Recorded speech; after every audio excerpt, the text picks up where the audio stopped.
Mountview Sanitary District completed a systems reliability study in 2011 that identified and ranked the projects needed to improve the overall reliability of the district's wastewater treatment facility. We learned the most critical issue was the raw sewage pump station. This pump station was undersized for wet weather flows, and the potential for flooding pump motors and electrical equipment in the dry pit was high in the event of piping failure. Additionally, the instrumentation and electric systems were approaching the end of their useful lives, and we weren't confident in the accuracy of historical data. To add to the challenges we faced with this facility, the dry pit was very small and located directly beneath the treatment plant control building, so operator access to the dry pit was a safety concern.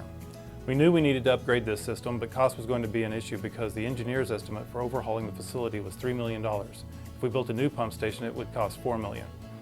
Our budget was $1 million, so we knew we had to be creative to solve this problem.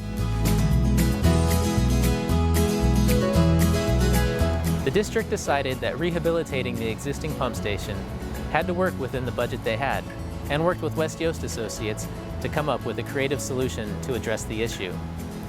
Together we determined that since the capacity issue was limited to wet weather, we could get a trailer-mounted pump to serve as a backup pump to provide firm wet weather capacity, and we also made upgrades to the manhole upstream of the pump station that would allow for easy setup of the backup pump for the wet weather season. The electrical equipment and motors of 2 existing self-priming centrifugal pumps were located such that they were subject to flooding in the event of a failure in the dry pit. This potential risk was addressed by replacing these 2 existing pumps with 2 new submersible pumps installed in a dry pit application. The new submersible pumps will continue to operate even if the pump room is completely flooded. The district elected to keep a large Fairbanks-Morse long shaft pump dating back to 1968 due to its historic reliability.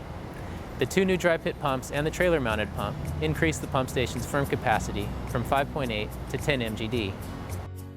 This approach also capitalized on the success of the district's I&I improvement program that included recent projects in the collection system. Wet weather flows getting to the influent pump station are anticipated to be lower in the future, so why invest in future capacity that we aren't likely to need? Additionally, the new trailer-mounted pump can be used in the collection system for bypasses and other pipeline emergencies, really giving the district a lot of bang for our capital bucks. This project helped us increase our capacity, made the influent pump station safer and more reliable, and was completed for a cost of $1,027,000, saving us $2 million over the original engineer's cost estimate. This allows the district to invest the savings in other critical infrastructure projects.